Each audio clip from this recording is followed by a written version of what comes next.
Welcome everyone, welcome back di Bascom Channel Mystery Section.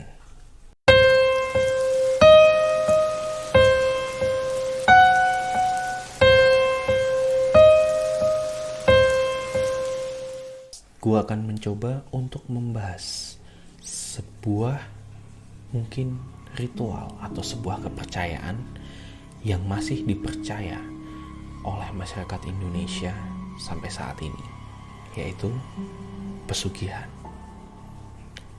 Menjadi orang yang berkecukupan, bahkan berlebihan secara harta, mungkin jelas menjadi cita-cita dan keinginan seluruh umat manusia, tidak cuma di negara kita, bahkan di dunia ini. Namun, alih-alih memilih untuk bekerja dengan keras, membuka usaha, atau dengan berbagai cara yang lain, ada beberapa manusia yang ingin menjadi berkecukupan bahkan berlebihan dengan cara yang instan. Dan seperti apapun yang didapatkan secara instan di dunia ini, biasanya melalui cara yang kurang baik. Dan salah satunya adalah memanfaatkan ritual pesugihan.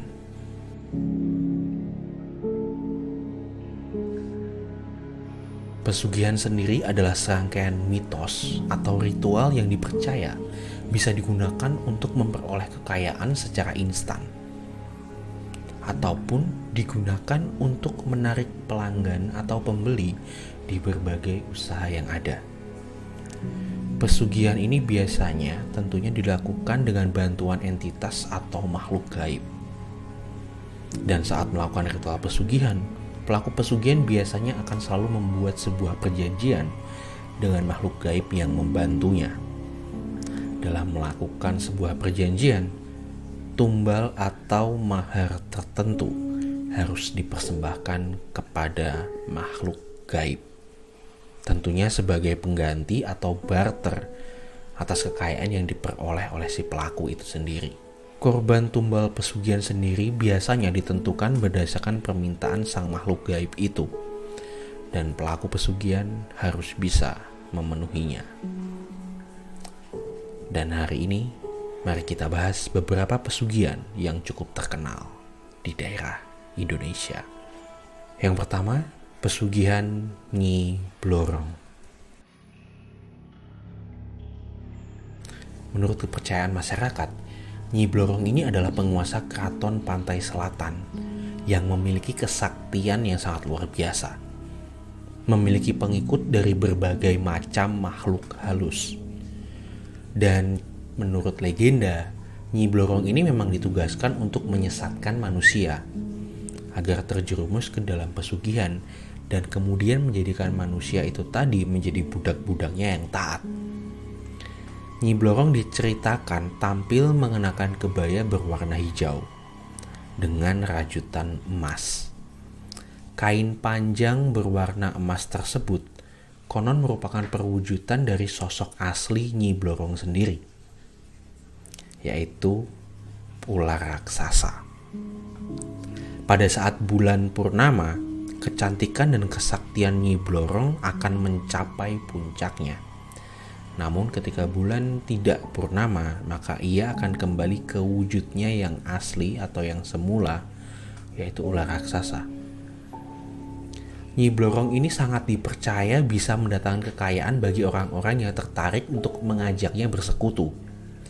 Dan setiap kedatangan Nyi Blorong ini, ia akan meninggalkan kepingan-kepingan emas di tempat Nyi Blorong menemui orang yang menjalin hubungan badan dengannya sebagai imbalan. Jadi pesugihan Nyi Blorong meminta mereka untuk bersetubuh dengan Nyi Blorong terlebih dahulu sebelum Nyi Blorong memberikan emas yang diceritakan berasal dari sisik ular atau sisik kulit ular yang merupakan tubuh aslinya. Pesugihan dengan Nyi Blorong sendiri ini dipercaya juga membutuhkan tumbal arwah manusia pengikutnya. Saat ajal menjemputnya, para pengikut ini akan menjadi bagian dari penghuni keraton gaib di Laut Selatan untuk selamanya. Selain itu, dalam jangka waktu tertentu, Nyi Blorong juga meminta tumbal nyawa untuk menambah jumlah prajurit serta meningkatkan kecantikannya. Bagaimana? Dengan syarat hanya mau bersetubuh dengan Nyi Blorong. Apakah kalian mau mencobanya? Yang kedua, pesugihan Nyai Puspa Cempaka. Nyai Puspa Cempaka dipercayai berada dan menjadi penunggu di daerah Kabongan, Kabupaten Rembang, Jawa Tengah. Tepatnya ada di sebuah makam yang dikeramatkan. Syarat untuk mendapatkan kekayaan atau keinginan-keinginan lain dari Nyai Puspa Cempaka adalah dengan menyerahkan jiwa dan raga sepenuhnya kepada Nyai Puspa Cempaka, khususnya dalam hal hubungan suami istri. Pesugihan dengan Nyai Puspa Cempaka memiliki pantangan untuk tidak boleh menikah atau berhubungan badan dengan wanita lain. Selain itu, mereka harus menyediakan satu ruangan khusus untuk Nyai Puspa Cempaka bersama si lelakinya itu tadi. Nyai Puspa Cempaka juga akan meminta sesajen pada waktu-waktu tertentu. Kabarnya, banyak laki-laki memilih jalan pesugihan ini karena syarat yang mudah. Dan ketika mereka melakukan hubungan badan atau hubungan layaknya suami istri, Nyai Puspa Cempaka ini mewujudkan diri sebagai perempuan yang cantik dan seperti manusia biasa. Namun kita tidak tahu wujud aslinya seperti apa. Yang ketiga, pesugihan Gunung Kemukus.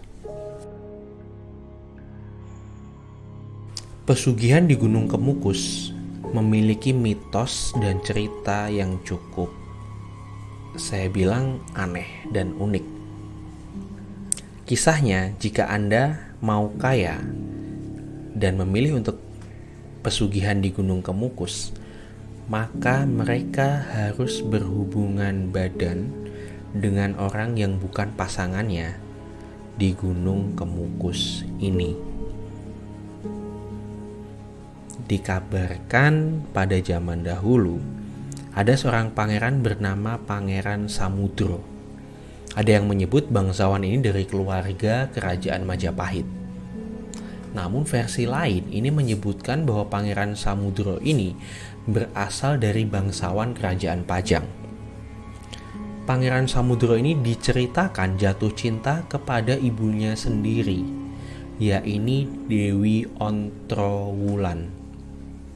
Keduanya menjalin asmara sampai sewaktu-waktu ayahandanya ini mengetahui dan murka terhadap keduanya.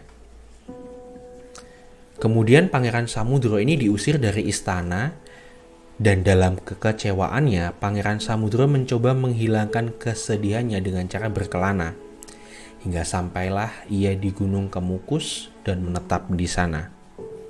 Tidak lama kemudian ibunda dari Pangeran Samudro ini menyusul ke Gunung Kemukus untuk melepas kerinduan. Tentunya kalian tahu apa yang dimaksud dengan melepas kerinduan, kan? Namun kesialan mendatangi Pangeran Samudro. Belum juga anak dan ibu ini melakukan hubungan intim, masyarakat di sekitarnya sudah memergoki dan menangkap keduanya, bahkan merajam keduanya hingga keduanya tewas. Akan tetapi, sebelum menghembuskan nafas terakhirnya, Pangeran Samudro berteriak dan bersumpah, "Baiklah, saya menyerah, tapi dengarlah sumpahku. Barang siapa yang mau meniru perbuatanku di sini, maka dialah yang akan menebus dosaku. Dan sebagai imbalannya, saya akan mengabulkan segala permintaannya. Bagaimana? Tertarik untuk mencobanya? Yang keempat, pesugihan Gunung Kawi. Gunung Kawi ini terletak di barat daya Kabupaten Malang. Gunung Kawi ini sangat terkenal dengan pemakaman atau tempat ziarah yang dinilai akan memberikan kekayaan. Ritual pesugihan di Gunung Kawi disebut-sebut dilakukan dengan cara-cara sederhana. Para peziarah diwajibkan untuk melakukan tapa brata atau di bahasa Jawanya adalah topo broto selama 3 hari di bawah pohon keramat. Namun, sebelum melakukan pertapaan, pelaku pesugihan diwajibkan untuk melakukan mandi suci yang dipimpin oleh juru kunci di sana. Saat melakukan penyucian ini, pelaku pesugihan harus melakukan kontrak mati dengan penguasa gaib Gunung Kawi. Ingat, kontrak mati. Setiap orang yang meminta pesugihan harus bersedia untuk memberikan tumbal nyawa setiap tahun. Hal itu digunakan untuk melanggengkan kekayaan mereka yang sudah didapatkan. Dan yang lebih mengerikannya, tumbal yang diminta adalah nyawa kerabat yang masih memiliki hubungan darah. Atau bisa kita bilang, mengorbankan saudaranya sendiri. Setelah melakukan serangkaian ritual, daun dewandaru akan jatuh dan pelaku pesugihan harus menyimpan daun itu seumur hidup. Dari mitos-mitos yang beredar, daun dewandaru ini mampu memberikan kelancaran rezeki dan memberikan uang gaib setiap harinya. Cukup menarik, bermodalkan daun jatuh, kita tidak perlu bekerja keras lagi. Yang kelima, pesugihan tuyul. Pesugihan tuyul bukan hal asing lagi di masyarakat Indonesia.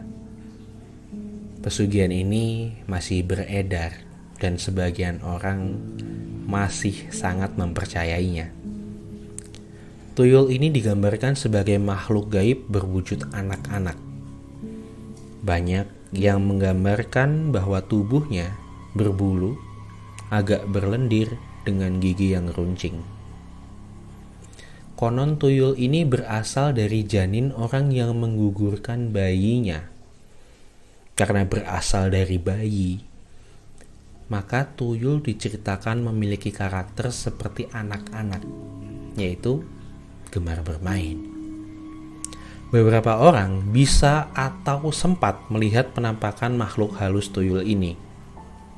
Dan tidak hanya itu, dalam beberapa kasus masih ada yang terlibat dalam praktik pesugihan tuyul sampai sekarang.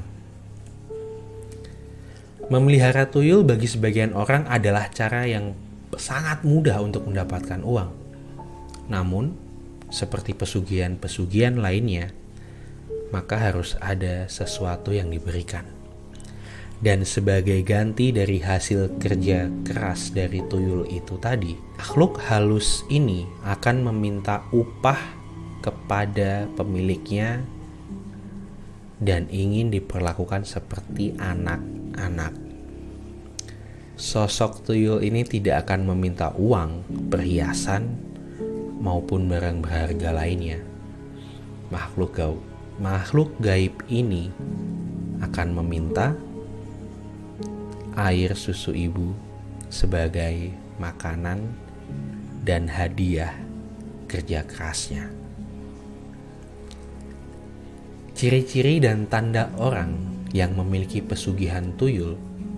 Yang pertama, jalannya akan membungkuk dan melipat tangan ke belakang. Ketika seseorang berjalan membungkuk, cenderung membungkuk, padahal badannya tidak bongkok ya, tapi cenderung membungkuk dan melipat kedua tangan ke arah belakang seperti sedang menggendong sesuatu, diceritakan itu merupakan salah satu tanda jika orang tersebut mempunyai pesugihan tuyul.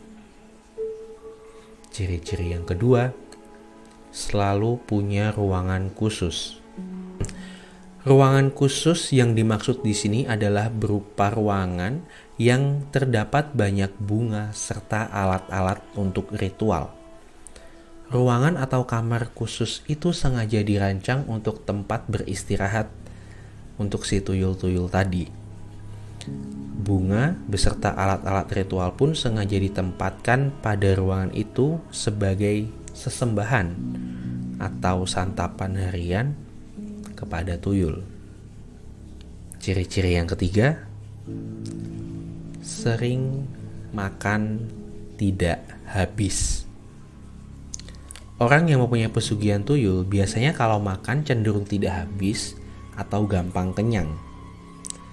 Tampak cukup sepele dan cukup umum.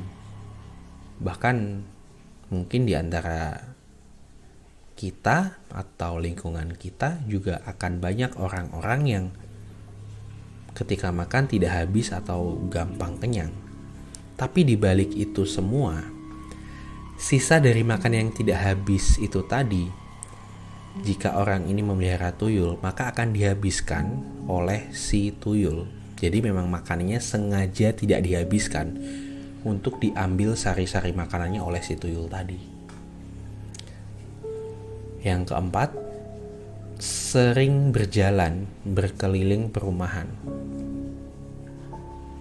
Seseorang yang sering berjalan sendirian di tempat keramaian atau sengaja keliling perumahan dengan gestur tubuh membungkuk seperti ciri-ciri yang pertama, biasanya adalah mereka yang mempunyai pesugihan tuyul. Hal itu dilakukan untuk mengamati lingkungan yang akan dijadikan sasaran. Bahkan diceritakan, orang-orang yang memelihara tuyul bisa sambil berkendara menggunakan motor atau mobil miliknya. Ciri-ciri yang kelima, memiliki istri yang cenderung berwajah pucat dan bertubuh kurus.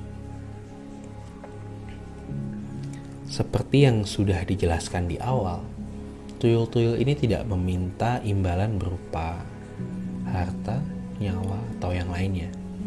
Tapi mereka hanya ingin diperlakukan sebagai anak-anak dan meminta air susu ibu sebagai balasannya.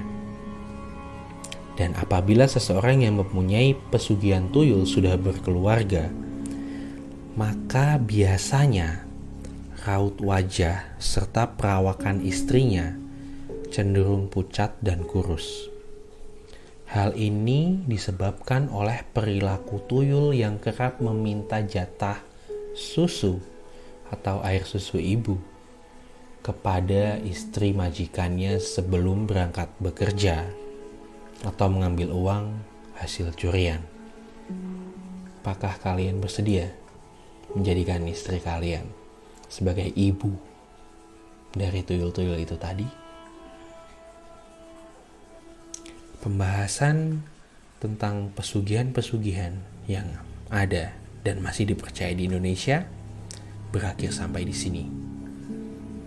Manakah dari daftar yang sudah kita bahas yang masih kalian percaya, atau mungkin kalian sudah tidak percaya lagi? Jika kalian menyukai video ini, silakan klik tombol like-nya, share, dan juga komen.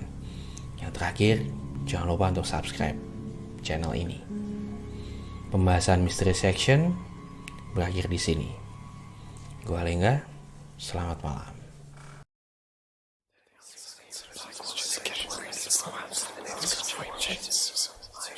Respect the